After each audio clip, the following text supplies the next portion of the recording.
Hey, I'm making a quick video on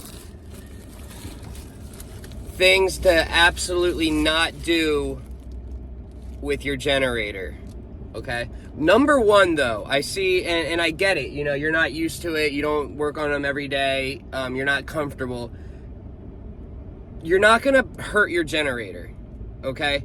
If you see something, you know, if your generator's running and you're looking at your panel and something is in the off position, you know, that's most likely your circuit breaker. I guess actually don't just go pressing random shit. But I'm gonna give you a list of things to absolutely not do. Number one, do not run that generator inside your house, inside a side room that's part of the house. It needs to be outside in the open area, 5 feet minimum from the house. And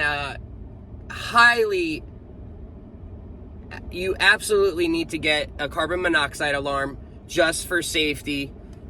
You should have one if you have a generator. Have to have one. Get a carbon monoxide alarm. Okay? In a quarter mile, use the right number one, turn right or on number Southwest two, 117th Avenue, Karl R. Evinger Jr. Avenue. do not start the generator with everything plugged in with your generator circuit breaker on. You want to make it to where there's a circuit breaker that's off, allowing that's connected to everything you're powering, so that your generator can be running and get up to speed and warmed up before you put a load on there. You don't want to have all of your stuff Continue on Southwest 117th Avenue, trying to get powered as the generator is starting. That'll cause it to not start because it's not running and it doesn't have enough power, and you're going to be giving voltage, not the right voltage, to all of your appliances while it's trying to start. Don't do that. Same for when shutting down the generator. There's, in a quarter mile, for the most part, on the south- there's always a circuit breaker that has a 30 amp or a 50 amp label on it.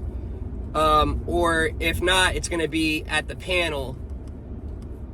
Turn off your main, but you want to turn off all of the loads, all of the stuff you're powering. You want to shut it down before you turn off the generator, because the same thing happens. If you have everything running and you go turn off the generator, as the generator is turning and slowing down and shutting down, even though it happens really quickly, the voltage drops along with it as it shuts down. Obviously, the voltage it's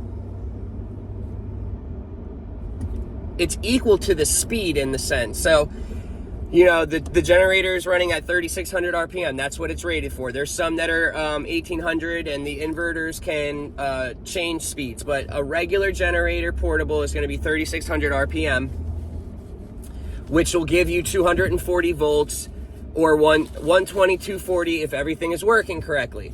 If you shut the generator down, as it drops RPM and goes from 3,600 to 3,000 to 2,000 to 1,000 to 0, which happens very fast, that voltage is dropping too. And so you've got appliances that are still running, trying to work off of incorrect voltage. And it can cause problems.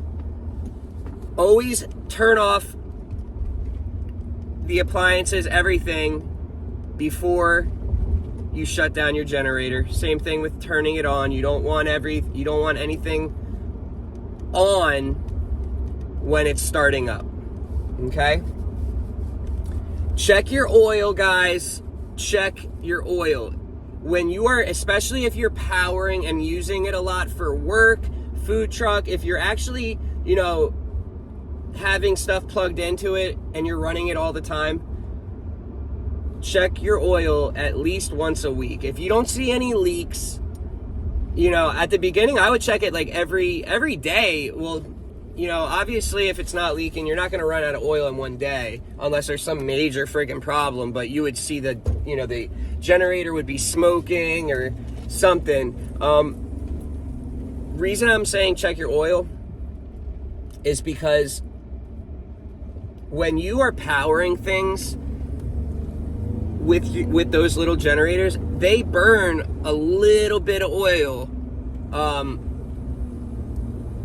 as they are, you know, running. It's very small, but if you're running it all day, every day or whatever, it's gonna burn. You know, you'll lose oil faster than you think. Make sure you're checking your oil. Make sure you keep a spare quart of 10W30 with you. Do not, if you've got an electric start generator, which means you've got a battery, which means you've either got a key or a push button. If you've got a key and it starts up, try not to forget or accidentally try and press the key again, because you're going to engage the starter while the generator is already running, and you're going to hear a really scary, like, screeching noise. And that can damage the starter or the flywheel. You just don't want to do it. Don't try and fill your generator with more gas while it's running. Shut it down.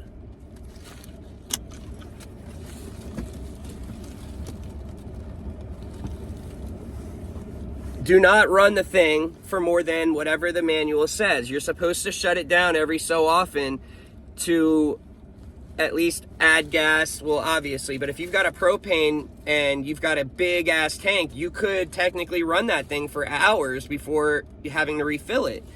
You're not supposed to run these things 24/7. They're not a regular standby generator.